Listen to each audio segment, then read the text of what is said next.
Hello everyone, welcome back to my channel. इस video में हम करने वाले हैं क्लास 11th केमिस्ट्री का chapter equilibrium according to NEET exam. पर मैं इसके अंदर सारे के सारे टॉपिक्स कवर नहीं करूँगी। 80-20 रूल को फॉलो करेंगे, यानी कि हम वो 20% पार्ट करेंगे जो कि बहुत बहुत हाई वेटेज रखता है, बहुत इंपॉर्टेंट है। यानी ऑल दी की concepts and the key formulas को हम इस वीडियो में करने वाले हैं। करेंगे हम डिटेल के अंदर बिल्कुल अच्छे से, बट करेंगे only the key concepts, right. So without wasting time let's get started. मैंने टोटल 17 टॉपिक्स यहाँ पे रखे हैं, छोटे छोटे से हैं, लगभग 9 छोटे छोटे पेजेस हैं, बहुत ही छोटे छोटे, दैट्स इट, इतना सा चैप्टर है, ठीक है। सो देखते हैं, शुरू करते हैं। Meaning of equilibrium and dynamic nature क्या होता है।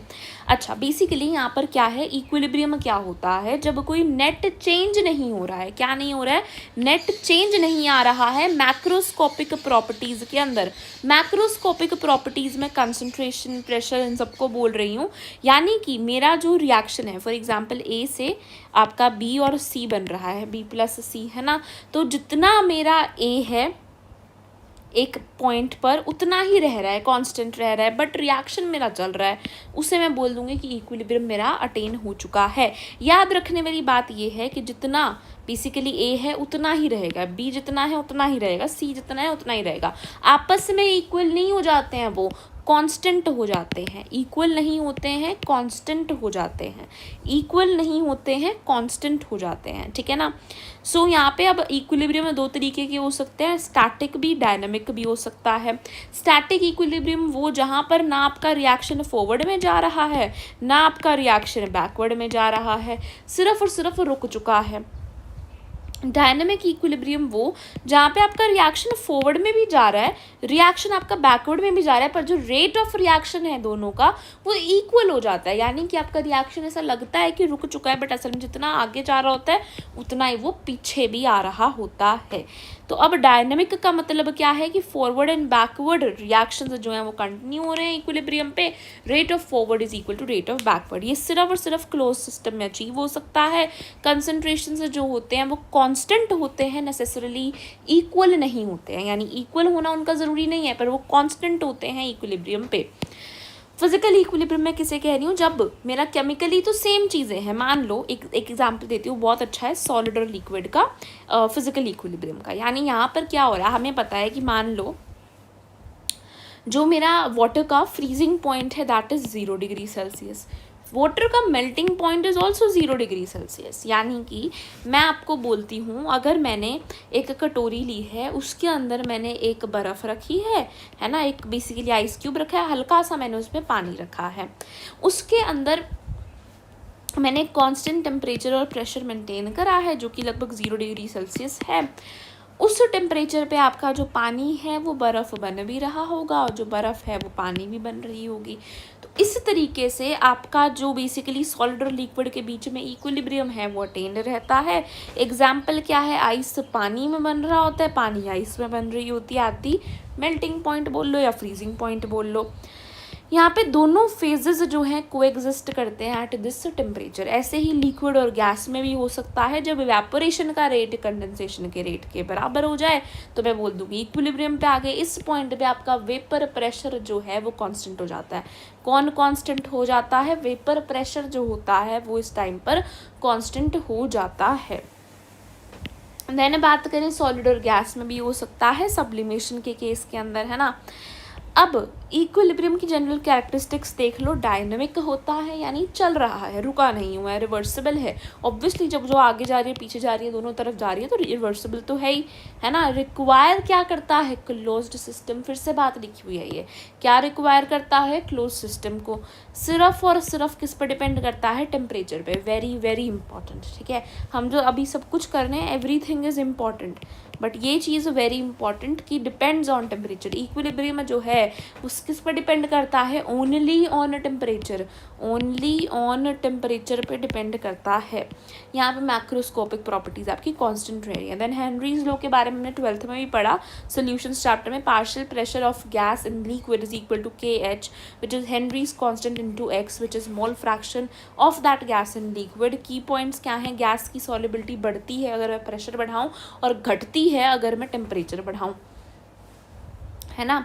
इसीलिए हम जो कोल्ड ड्रिंक्स होती हैं उसको हाई प्रेशर पे बंद करते हैं और फ्रिज में भी रखते हैं, ठीक है। दूसरा बेंड्स वाला एग्जांपल हमने यहाँ पे देखा था। अब बात करते हैं हम केमिकल इक्विलिब्रियम की। पहले हम पढ़ेंगे लॉ ऑफ मास एक्शन के बारे में। लॉ ऑफ मास एक्शन क्या कहता है, मान लो मेरे पास ये कोई रिएक्शन है जिसमें A + B gives me C + D, है ना। यहाँ पे A के मोल्स कितने हैं, स्मॉल a, B के मोल्स स्मॉल b, C के मोल्स स्मॉल c, D के मोल्स स्मॉल d।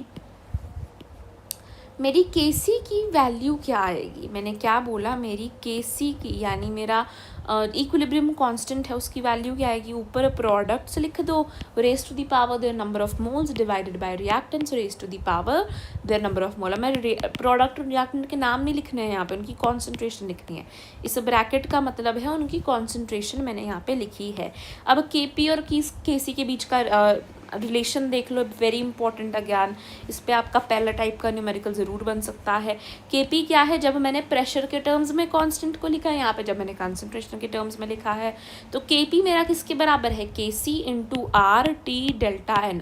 यहाँ पे R क्या है, गैस कांस्टेंट जिसकी वैल्यू 0.082 होती है और एक 8.314 होती है, इनटू टेम्परेचर केल्विन में होता है। डेल्टा एन यहाँ पर क्या है, number of moles of gas के कितने नंबर ऑफ मोल्स हैं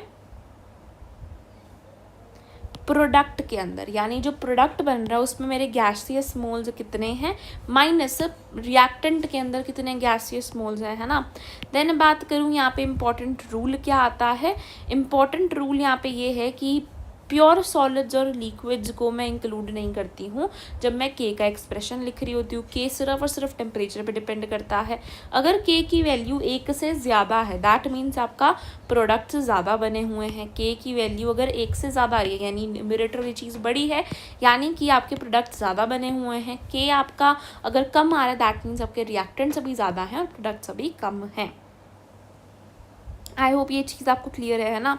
मान लो मेरे पास कोई रिएक्शन है, A + B = C, नॉट मतलब गिव्स मी C, है ना। तीनों के तीनों गैसियस हैं, तीनों का 1 मोल है, तो मेरे पास ये इसकी वैल्यू देखो क्या आ जाएगी, डेल्टा n है ना बेसिकली ये। तो मेरे पास नंबर ऑफ गैसियस कितने हो गए, वहाँ पे 1 है, यहाँ पे 2 है, तो -1 पावर आ जाएगी, यहाँ पे -1 लिखेंगे। Basically Kp = Kc/RT।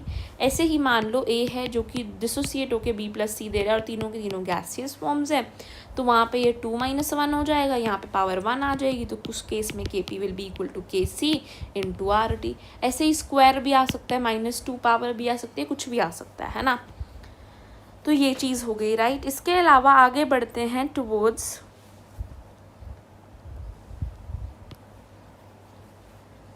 Reaction quotient. Reaction quotient क्या है, Q हमें बताता है एट एनी पॉइंट, किसी भी पॉइंट पे, मैं इक्विलिब्रियम की बात नहीं है, किसी भी पॉइंट पर प्रोडक्ट्स का कंसंट्रेशन डिवाइडेड बाय रिएक्टेंट्स का। अगर मेरी Q की वैल्यू कम है K से, यानी कि अभी मेरे प्रोडक्ट्स जो हैं वो उतने कम बने हैं जितने K पे बनते हैं उससे, तो अभी तो रिएक्शन आगे बढ़ेगा, क्योंकि प्रोडक्ट्स बनेंगे, जब तक इक्विलिब्रियम नहीं आएगा तब तक बढ़ते जाएगा रिएक्शन।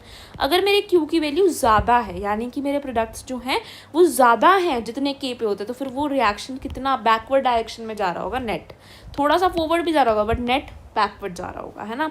अगर Q और K बराबर हैं तो दैट मीन्स इक्विलिब्रियम आ चुका है, सिंपल। फॉरवर्ड बैकवर्ड दोनों इक्वल जा रहे होंगे। इसके बाद है गिब्स फ्री एनर्जी क्या है और इक्विलिब्रियम क्या है। देखो मैं आपको बताती हूँ, Gibbs free delta G basically किसके बराबर होता है, डेल्टा G0, यानी कि आपका बेसिकली कितना होता है आपका G0, एक basically specific temperature specific concentration पे होता है, delta G0 + RT natural log of Q, है ना। इक्विलिब्रियम पे आपका डेल्टा G की वैल्यू 0 हो जाती है, तो आपकी यहाँ पे गिव्स फ्री एनर्जी निकल सकती है -RT, यानी कि अगर मेरे को निकालनी है डेल्टा G, तो ये -RT नेचुरल लॉग ऑफ किसकी होती है, K। यहाँ पे Q की वैल्यू इक्विलिब्रियम पे K हो जाती है ना। अगर मेरा गिब्स फ्री एनर्जी की वैल्यू 0 से कम आ रही है, दैट मीन्स मेरा रिएक्शन स्पॉन्टेनियस है, खुद ब खुद हो जाएगा। अगर उसकी वैल्यू 0 से बड़ी आ रही है, यानी अगर डेल्टा G पॉजिटिव है तो नॉन स्पॉन्टेनियस, अगर नेगेटिव है तो स्पॉन्टेनियस रिएक्शन है। ये भी इंपॉर्टेंट है और बहुत ही कंसेप्चुअल है, इसमें कुछ भी याद करने वाला नहीं है।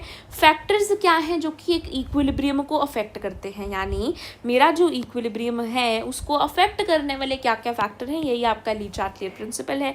पहला है कंसंट्रेशन। अब ऑब्वियस सी बात है, अगर मैं मेरा रिएक्टेंट, मान लो मेरी कोई इक्विलिब्रियम पे रिएक्शन थी, मैंने अपना रिएक्टेंट बढ़ा दिया, तो वो चाहेगी ना कि वापस से उसे काउंटर बैक करके इक्विलिब्रियम पे आ जाए, तो वो फॉरवर्ड शिफ्ट कर जाएगी, यानी प्रोडक्ट ज़्यादा बना देगी। अगर मैंने प्रोडक्ट ऐड कर दिया तो वो चाहेगी कि मैं प्रोडक्ट को ख़त्म करूं, तो फिर वो बैकवर्ड शिफ्ट कर देगी, है ना। अगर मैंने, ये तो हो गया कंसंट्रेशन के बाद। अगर मैं बात करती हूँ प्रेशर के बेसिस पे, यानी गैसेस के लिए लगेगा सिर्फ प्रेशर के बेसिस पे। अगर मैंने प्रेशर को बढ़ा दिया, मान लो मेरा एक कंटेनर था, उसके ऊपर से मैंने इस तरीके से प्रेशर बढ़ा दिया, अब नंबर ऑफ मोल्स जो हैं वो ज़्यादा लगेंगे उस स्पेसिफिक एरिया में, तो प्रेशर जो है बढ़ गया, तो जहाँ पे फ्यूअर मोल्स होंगे वहाँ पे शिफ्ट हो जाएगा रिएक्शन। यानी मान लो A gives you B+C था, तो यहाँ पे रिएक्टेंट में कम मोल्स है ना, तो रिएक्टेंट की तरफ शिफ्ट होगा जब मैंने प्रेशर को बढ़ाया है। बहुत इंपॉर्टेंट है, भूल सकते हैं बच्चे, है ना, कि जब मैं प्रेशर को इंक्रीज़ कर रही हूँ, तो मेरा रिएक्टेंट फ्यूअर मोल्स की तरफ भागेगा। अगर मैंने प्रेशर को डिक्रीज़ करा है तो जहाँ पे ज़्यादा मोल्स हैं वहाँ पे भागेगा, ठीक है ना।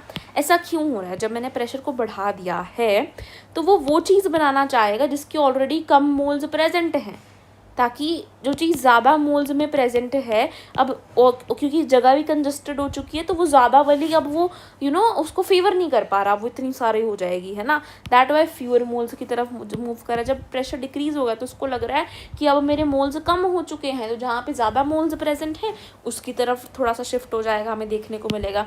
देन बात करूँ टेम्परेचर पे, ये ओनली फैक्टर है, ये 4 फैक्टर्स हम यहाँ पे पढ़ रहे हैं ली चार्टियर के, पर ओनली फैक्टर जो के को ही बदल देगा, जो आपका इक्विलिब्रियम कांस्टेंट ही बदल देगा, वो आपका टेम्परेचर है। अगर मेरा रिएक्शन एंडोथर्मिक है, यानी उसको एनर्जी चाहिए, उसको हीट चाहिए, उसको हीट पसंद है तभी, और मैंने टेम्परेचर बढ़ाया है, तो ऑब्वियसली मेरा रिएक्शन फॉरवर्ड जाएगा। अगर एक्सोथर्मिक रिएक्शन है, टेम्परेचर बढ़ाने पे वो बैकवर्ड जाएगा, क्योंकि उसका बैकवर्ड को एनर्जी चाहिए होगी, जब वो रिलीज कर रहा है तो उसको एनर्जी मिल जाएगी, तो वो बैकवर्ड जाएगा। वेरी ईजी, है ना। मतलब ये सब चीज़ें भी इंपॉर्टेंट है जितनी ये है, बट ये चीज़ हम भूल जाते हैं, ये चीज़ हम कभी नहीं भूलते।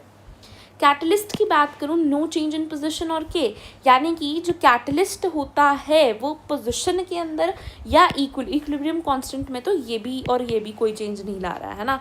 के अंदर तो कंसंट्रेशन प्रेशर का भी कोई चेंज नहीं आ रहा है, बट कैटलिस्ट भी ऑब्वियसली इसमें कोई चेंज नहीं लाता और पोजीशन में भी नहीं लाता, यानी फॉरवर्ड बैकवर्ड की बात नहीं करेंगे हम। कैटलिस्ट जब है ना, तो हमने देखा है केमिकल काइनेटिक्स के अंदर कैटलिस्ट जो है वो सिर्फ और सिर्फ स्पीड को अटेन करवाने में हेल्प करता है।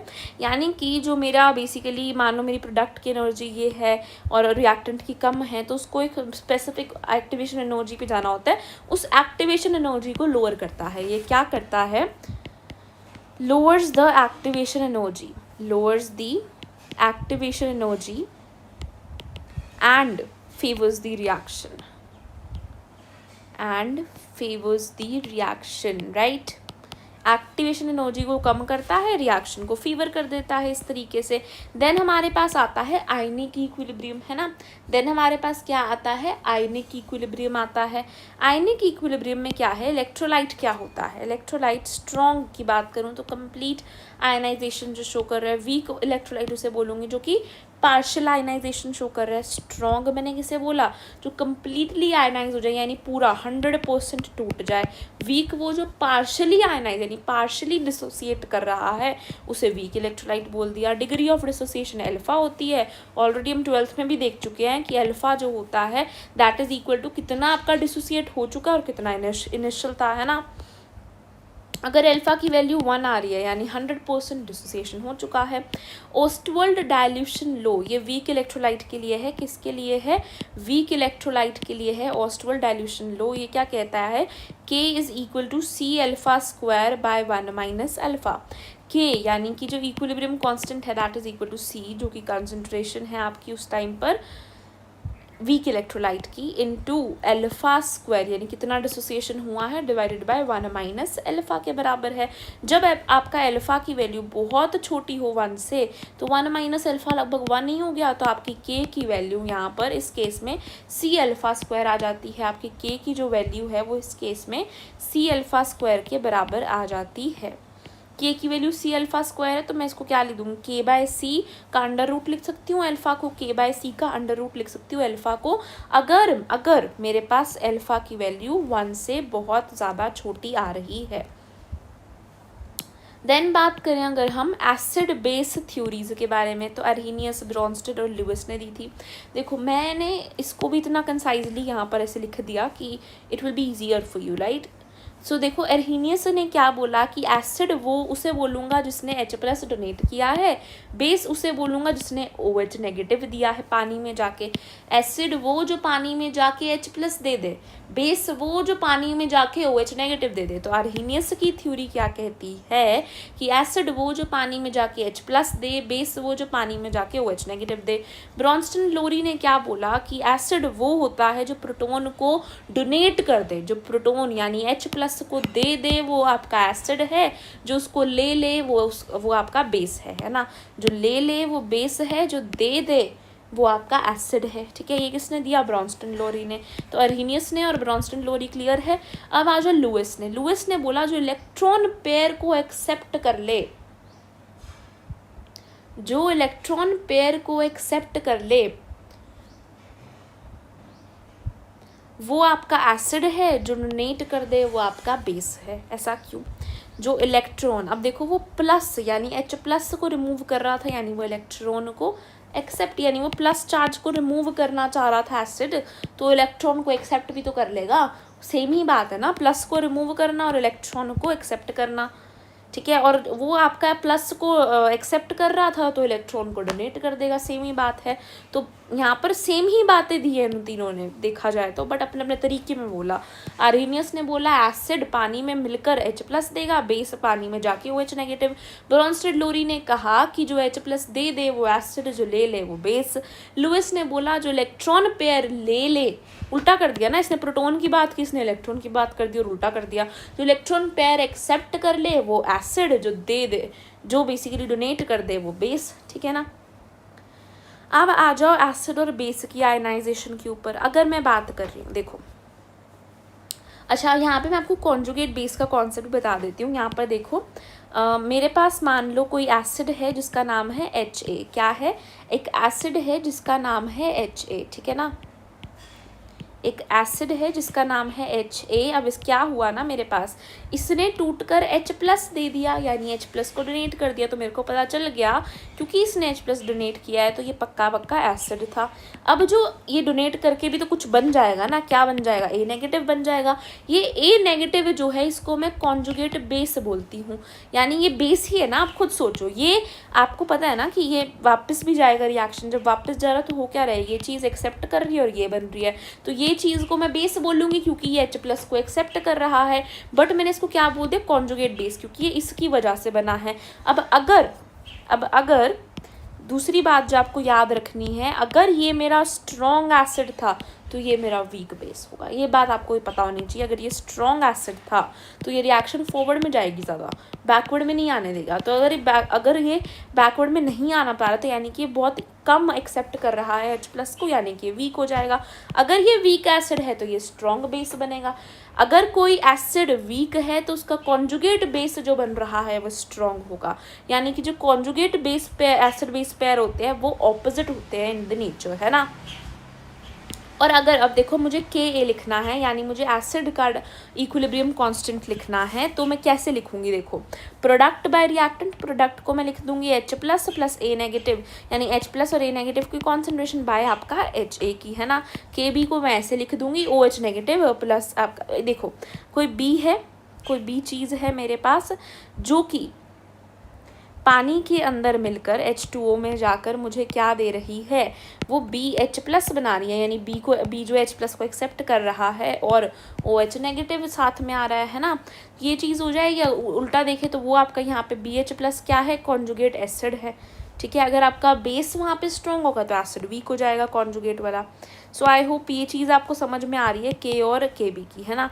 अब यहाँ पे जो कॉन्जुगेट एसिड बेस पेयर होते हैं उनके लिए मैं एक और चीज़ लिखती हूँ, दैट इज़ कि जो ये के ए की वैल्यू आ रही है, अब मान लो मेरी के ए की वैल्यू बहुत हाई आ रही है, दैट मीन्स मेरे प्रोडक्ट ज़्यादा बन रहे हैं, रिएक्टेंट कम है, यानी कि ये ज़्यादा आगे की तरफ जा रहा है। दैट मीन्स ये जो एसिड था वो स्ट्रॉन्ग है और जो कॉन्जुगेट बेस बन रहा है वो वीक है।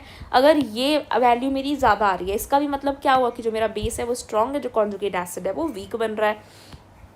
यहाँ पे मैं क्या लिखती हूँ, ये जो के ए है और इसका जो के बी होगा, बेसिकली के ए और के बी को जब मैं मल्टीप्लाई कर दूँ for a conjugate acid base pair, अब मान लो मैं इसका पीछे जाने का रेट देख रही हूँ तो मैं बेस के बी निकाल रही हूँ उसके लिए, तो मैं के ए डॉट के बी की वैल्यू जो है के डब्ल्यू के बराबर आती है। के डब्ल्यू आपका पानी का न्यूट्रल हो जाता है ना। अगर देखो मैंने आपको बोला अगर के ए की वैल्यू ज़्यादा है तो स्ट्रॉन्गर एसिड, और पी के ए दूसरी चीज़ हो जाती है, पी के is another thing, P K ए की वैल्यू ज़्यादा है दैट मीन्स स्ट्रॉन्गर एसिड। तो बेसिकली मैंने आपको क्या बोला कि जो आपका के ए है that is inversely proportional to p K a, है ना, यानी के ए ज़्यादा तो पी के ए कम, तो तभी तो मैंने बोला के ए ज़्यादा होगा तो आपका स्ट्रॉन्गर एसिड, पी के ए कम होगा तो आपका स्ट्रॉन्गर एसिड, ठीक है ना, ये बात भी याद रहेगी। अब मल्टी स्टेज आयनाइजेशन की बात करूँ, मान लो कोई पॉलीप्रोटिक एसिड है, यानी एक ऐसा एसिड है जिसके ऊपर बड़े सारे H+, जिसके ऊपर बहुत सारे H+ प्रेजेंट है, पॉलीप्रोटिक है, तो अब वो ऐसा भी तो हो सकता है ना, मान लो कोई है, अब उसने H+ लूज़ करा और उसने बना दिया A है, मान लो उसने H+ लूज़ करा उसने B बना दिया, अभी भी वो एक और H+ लूज़ कर सकता है तो वो C बनाएगा, फिर वो फिर से H+ लूज़ कर सकता है। अब ऑब्वियस सी बात है क्योंकि उसके पास हर बार पॉजिटिव बेसिकली जब वो पॉजिटिव को लूज़ कर रहा है तो नेगेटिव चार्ज आता जाएगा।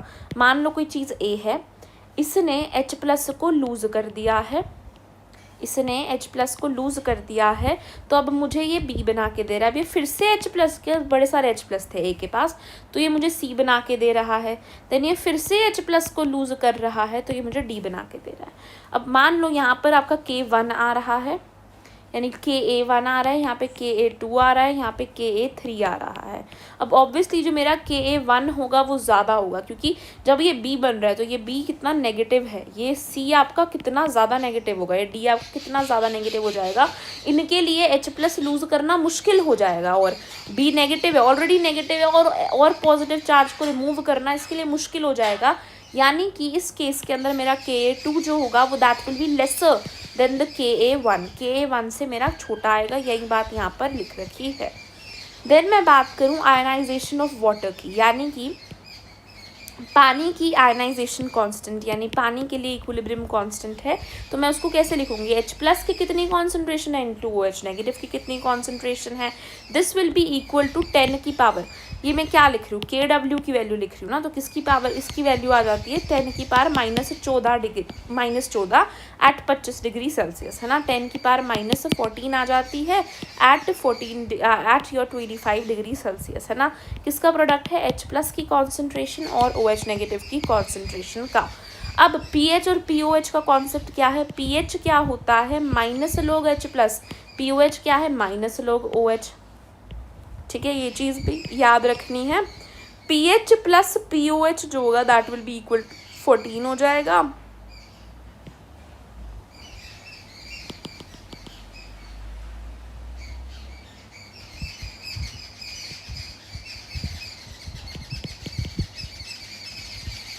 ठीक है।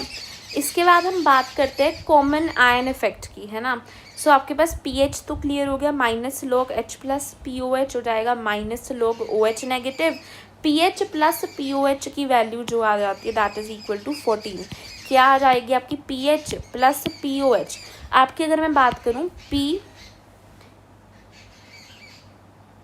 आपका आया था ना यहाँ पर, देखो KW की वैल्यू ये आई थी, तो अगर मैं बात करूँ आपका PKW, यानी PKW की वैल्यू आपकी 14 आ जाएगी ऑन 25 डिग्री सेल्सियस पे, दैट्स वाई pH + POH, और आपको पता है PKW यानी PKW is equal to pH + POH, तो आपका ये 14 के बराबर इसी वजह से आया है। अब हम बात करते हैं कॉमन आयन इफेक्ट पे, किस पे बात करेंगे, कॉमन आयन इफेक्ट क्या होता है, जब मैं addition of common ion suppress ionization of weak electrolyte, very very important. मान लो मेरे पास कोई वीक इलेक्ट्रोलाइट है AB, इसको मैं ब्लू से लिखती हूँ, जस्ट सेकेंड, यस, मान लो कोई वीक इलेक्ट्रोलाइट है AB, ठीक है, ये क्या कर रहा है, मेरे पास बना रहा है A+ बना रहा है, साथ में B नेगेटिव बना रहा है। अब मान लो मैंने ये मान लो वीक इलेक्ट्रोलाइट है, यानी इसका K जो है वो थोड़ा छोटा है, ठीक है, K जो है उसकी वैल्यू छोटी है। अब मान लो मैंने बाहर से इस रिएक्शन में A+ डाल दिया, चाहे वो स्ट्रॉन्ग इलेक्ट्रोलाइट से बना है, चाहे मान लो अब मेरे पास AC है जो कि एक स्ट्रॉन्ग इलेक्ट्रोलाइट डाल दिया मैंने, अब वो डिसोसिएट कर रहा है तो वो दे रहा है A पॉजिटिव C नेगेटिव, जो भी है, मतलब मैंने A+ को मान लो इसमें डाल दिया। तो अब रिएक्शन को लग रहा है कि प्रोडक्ट वाली साइड ज़्यादा है, तो फिर वो क्या करेगी, और बैकवर्ड जाएगी, यानी कि जो K है उसको और कम कर देगी, K को और कम कर देगी। यहीं पे लिखा है, यानी अगर मैं कोई कॉमन आयन को ऐड कर दूं तो मेरा आयनाइजेशन सप्रेस, यानी और भी ज़्यादा ये जो आयन बनने की प्रोसेस को आयनाइजेशन कह रहे हैं ना, और भी ज़्यादा वो सप्रेस हो जाएगी for a weak electrolyte. Decreases solubility of sparingly soluble salt, यानी कि जो सॉल्ट बड़ी कम यानी पार्शली सॉलिबल होती हैं पानी के अंदर, उनकी सॉलिबिलिटी और भी कम हो जाएगी। अगर वो आयन में बनेंगे तभी तो वो सॉलिबल हो पाएंगे, घुल पाएंगे तभी तो वो, अब वो आयन में कम बन पा रहे हैं, दैट मीन्स उनकी सॉलिबिलिटी भी कम हो जाएगी, ठीक है। तो ये वाला कॉन्सेप्ट भी आपको याद रखना है। Addition of a common ion suppresses the ionization of the weak electrolyte. Then बात कर रहे हैं हाइड्रोलिसिस ऑफ द सॉल्ट। मान लो मेरा सॉल्ट के पास स्ट्रॉन्ग एसिड स्ट्रॉन्ग बेस है, तो मेरी जो सॉल्ट होगी वो न्यूट्रल होगी नेचर में, इसका pH 7 के अराउंड होगा। वीक एसिड है यानी कमज़ोर एसिड स्ट्रॉन्ग बेस, तो बेसिक सॉल्ट होगी इस मोर देन 7 होगा। स्ट्रॉन्ग एसिड वीक बेस तो एसिडिक होगा, इस तरीके से आ जाएगा। अगर वीक एसिड और वीक बेस होगा, अगर मेरे पास वीक एसिड और वीक बेस होगा तो मैं यहाँ पर क्या लिखूँगी, pH, मेरी pH किसके बराबर आ जाएगी, वीक एसिड है वीक बेस है, pH मैं निकाल रही हूँ तो वो 7+ हो जाएगी। pH निकाल रही हूँ तो 7+ half of pKa minus pKb हो जाएगा, ठीक है। ये वैल्यू ये आपको बहुत अच्छे से याद रखना है, pH की वैल्यू क्या होगी, 7+ हाफ pKa माइनस pKb, ठीक है। अगर मुझे pH निकालनी है that will be equal to 7+ half pKa plus pKb, ठीक है। तो ये आपको याद रखना है बहुत अच्छे से। इसी में आपको थोड़े से एक्स्ट्रा अच्छे से याद करना, तो स्ट्रॉन्ग एसिड स्ट्रॉन्ग बेस के लिए तो 7 आ गई, वीक बेस स्ट्रॉन्ग एसिड है यानी एसिडिक तो है, अब एसिडिक तो है पर कितनी है, स्ट्रॉन्ग के बारे में हम यहाँ पे नहीं लिखेंगे, है ना। तो देखो 7 माइनस, अब ऑब्वियसली स्ट्रॉन्ग एसिड है तो एसिडिक है, तो 7 माइनस हो जाएगा ताकि 7 से कम आए वैल्यू, 7 माइनस हाफ pKb, केबी के बारे में लिखूंगी, इसके बारे में नहीं लिखना है क्योंकि स्ट्रॉन्ग है, स्ट्रॉन्ग के बारे में हम नहीं लिखते होते हैं, इसलिए यहाँ पे सिर्फ 7 आया, हमने अंदर कुछ भी नहीं लिखा। अब यहाँ पे मैं बेस के बारे में लिखूंगी, तो मैंने pKb लिखा प्लस log C लिख दिया। यहाँ पे मेरे पास क्या वीक है एसिड, तो मैं अंदर pKa लिखूंगी, बट यहाँ पे प्लस करूँगी क्यों, क्योंकि अब मेरे को बेसिक आएगा, है ना। यहाँ पे मेरे पास दोनों वीक थे इसलिए मैंने दोनों लिखे, जो हमने याद किया वो दोनों वाला किया, है ना। यहाँ पे क्या था वीक, आपके पास बेसिकली बी था, तो यहाँ पे KW/KB आया आपका KH, यानी उस टाइम पे आपका K की value, weak acid plus strong base था तो नीचे एसिड लिख दिया, यहाँ पे दोनों वीक थे तो दोनों लिख दिए। आई होप ये चीज़ आपको क्लियर हो गई, राइट। इसके बाद बात करते हैं सॉलिबिलिटी प्रोडक्ट के बारे में, ये भी बहुत इंपॉर्टेंट है, लिखना आना चाहिए। यानी कि सॉलिबिलिटी प्रोडक्ट जब बन रहा होता है तो उस टाइम पे आपका इक्विलिब्रियम की बात करें, है ना। तो बेसिकली यहाँ पर आपके पास है AXBY, यानी कि आपके पास कोई भी चीज़ है, मान लो H2O ही है, तो यहाँ पर H2O है, तो H की वैल्यू यानी X की वैल्यू यहाँ पे 2 होगी, O की वैल्यू यहाँ पे Y की वैल्यू यहाँ पर 1 हो गई, ठीक है, समझाने के लिए बताया था। AXBY है, ठीक है। AXBY मुझे क्या देगा, आपको भी मालूम है मुझे क्या मिलेगा यहाँ पर, X टाइम्स, यानी X मान लो मेरे पास है Na2SO4 ले लिया मान लो मैंने यहाँ पे, है ना। तो मेरे को यहाँ पर क्या मिलने वाला है, 2 Na मिलेंगे, साथ में उसके ऊपर चार्ज कितना होगा, चार्ज कितना होगा उसके ऊपर, जो SO4 ने हमें चार्ज दिया, है ना। जो SO4 का एक मॉलिक्यूल है ना, तो हमारे पास यहाँ पे +1 चार्ज होगा, 1 + Na पॉजिटिव, है ना। अब ये SO4 आपका कितनी क्वांटिटी में है, 1 SO4, और X के ऊपर जो चार्ज है 2 नेगेटिव, है ना। X बेसिकली कितने मोल्स थे, तो ये आपके पास इक्वेशन आ जाती है। आई होप आपको समझ में आया, है ना। तो ये X मोल्स बनेंगे A, और पावर इसकी Y की होगी जो इतने साथ जुड़े हुए थे, Y बनेगा 20 की पावर X की होगी, ये पॉजिटिव में होगी ये नेगेटिव में होगी, दोनों को दोनों बेसिकली बन रहे होंगे। यहाँ पे ये पॉजिटिव की, ये नेगेटिव की, है ना। तो अब मैं यहाँ पे जब मैं के लिखूँगी इसका, तो मैं कैसे लिखूँगी कि जो मेरे ए की कॉन्सेंट्रेशन, क्या इसकी मेरी क्या कॉन्सेंट्रेशन है, किसकी, इस ए वाई प्लस की क्या कॉन्सेंट्रेशन है। अब इसको मैं पावर में लिखूँगी, नंबर ऑफ मोल्स है ना ये, इंटू बी एक्स नेगेटिव की क्या कॉन्सेंट्रेशन है, इंटू द पावर उसकी वाई आ जाएगा, है ना। अब मैं सॉल्युबिलिटी को कैसे लिखती हूँ, मैंने बोला मान लो मेरा जो ए है उसकी, सॉरी इसकी मतलब इस वाले पार्ट की एस है, इसकी भी मेरी एस है मान लो, तो मेरे पास टोटल के एस पी क्या आ जाएगा, एस इंटू एस हो जाएगा, एस स्क्वायर हो जाएगा, है ना। अब मान लो ये तो था ए बी है, जब मान लो मेरे पास ए बी टू है तो क्या हो जाएगा, आप खुद सोचो, ए बी टू है यानी कि मेरे पास ए की तो एस है, बी की मेरे पास क्या हो जाएगी, बी की मेरे पास 2s स्क्वायर हो जाएगी। क्या हो जाएगी, देखो यहाँ पे बी टू है ना, तो ये 2b इंटू आपका s का बेसिकली होल स्क्वायर हो जाएगा, है ना। तो ये आ जाएगी, दैट मीन्स मेरे पास वैल्यू किसके बराबर आ जाएगी, यहाँ पर 4s क्यूब के बराबर आ जाएगी, जो यहाँ पे दिया हुआ है ना। अगर मान लो A2B3 है तो मेरे पास a की, मान लो इसकी s थी, इसकी भी s थी, अब A2 हो गया है तो ये क्या हो जाएगा 2s का होल स्क्वायर, ये क्या हो जाएगा 3b का होल 3s का होल क्यूब हो जाएगा। अब इसको मैं देखूं तो ये क्या बन जाएगा मेरे पास, 2s का होल स्क्वायर 3s का होल क्यूब, तो ये बन जाएगा मेरे पास 27s क्यूब, ये मेरे पास बन जाएगा 4s स्क्वायर, ये मेरे पास बन गया टोटल 108 इंटू s की पावर 5। सो आई होप आपको ये चीज़ लिखनी आ गई, समझ में भी आ गया कैसे मैंने आपको ये करके दिखाया, राइट। तो ये चीज़ आपको आनी चाहिए बहुत अच्छे से। देन बात करें ionic product versus Ksp basically क्या है, केएसपी अगर आपका ज़्यादा है, यानी जब आपका बेसिकली यहाँ पर सॉल्युबिलिटी प्रोडक्ट का इक्विलिब्रियम कांस्टेंट ज़्यादा आ रहा है एज़ कम्पेयर टू आपका आयनिक प्रोडक्ट, उस टाइम आयनिक प्रोडक्ट एक टाइम पे है कि आपका इक्विलिब्रियम के टाइम पे है, तब कोई प्रेसिपिटेशन नहीं होगी, ठीक है, क्योंकि आपका और घुल रहा होगा अभी, क्योंकि ये चीज़ आपकी कम है ना, अभी आयनिक प्रोडक्ट अभी पीछे है, मतलब केएसपी ए टाइम है जहाँ पर आकर आपकी सैचुरेशन हो जाएगी, इसके बाद आपका कोई घुलेगी नहीं चीज़। यहाँ पे हम घुलने की बात कर रहे हैं, पहले हम डिसोसिएशन की कर रहे थे, अब घुलने की बात कर रहे हैं। ये वो पॉइंट है जहाँ पे सैचुरेशन आ रहा है, इसी को मैंने केएसपी बोल दिया कि ये सॉल्युबिलिटी प्रोडक्ट यहाँ पे उसका इक्विलिब्रियम कांस्टेंट है। उससे पहले अगर कोई भी कंडीशन है तो वहाँ पे आपकी चीज़ें भी घुलेंगी, तो कोई प्रेसिपिटेशन नहीं होगा। इस पॉइंट पे आके सैचुरेशन आ जाएगा, इसके आगे होंगे अगर हम तो प्रेसिपिटेशन शुरू हो जाएगा, यानी इसके बाद अगर मेरा आयन बन रहे हैं तो वो प्रेसिपिटेट होने शुरू हो जाएंगे, वो घुलेंगे नहीं, यानी यहाँ पे डिज़ोल्व नहीं होंगे, ठीक है। सो यहाँ पर डिज़ोल्व नहीं होंगे, राइट।